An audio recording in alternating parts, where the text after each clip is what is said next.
Podcast. The Brutally Delicious Podcast. What's up, everybody? Happy 2023, everybody. This is Dark Macek with Brutally Delicious, coming at you with a review of Bark's brand new album, Rambler of Aeons. Now, I know I say this a lot, but here's a band that's hard to classify. I had to resort to reading the Metal Archives, which refers to them as Death and Roll.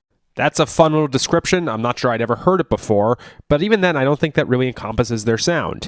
In terms of the vibe, I'm sometimes reminded of Battlecross. The music is very different, but Battlecross was a band, they sadly just went on hiatus after being pretty inactive for the last 7 years or so anyway, that described themselves as blue-collar thrash metal.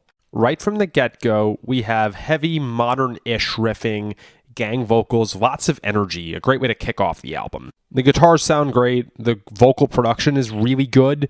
I think the drums are a little understated, but maybe that's the whole point. There's definitely some really good guitar playing here, harsh-ish vocals.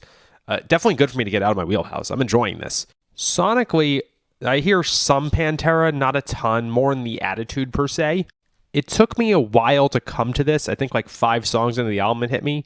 But this band kind of reminds me of an old band called Warbeast, especially with the vocals.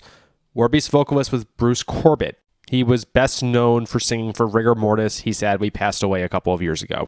Anyway, long story short, vocalist sounds like Warbeast, kind of deathy, groovy, rock and roll. Good stuff.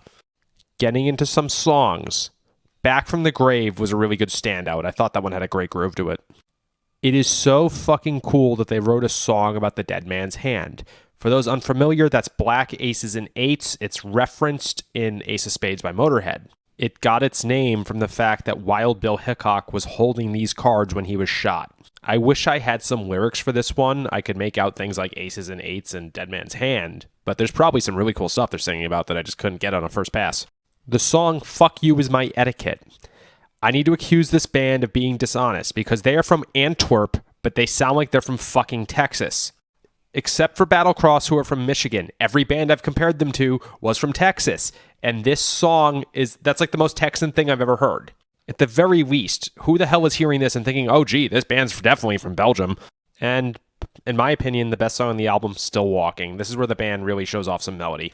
I guess that's the inner power metal nerd in me going for what is probably their bitch song on this album, but I thought this one showed some sincerity that was not present in the other songs. Well, now I have a brand new genre I have to explore. Death and Roll. Who would have thought? Thanks for the heads up, guys. I really enjoyed this. Rock on.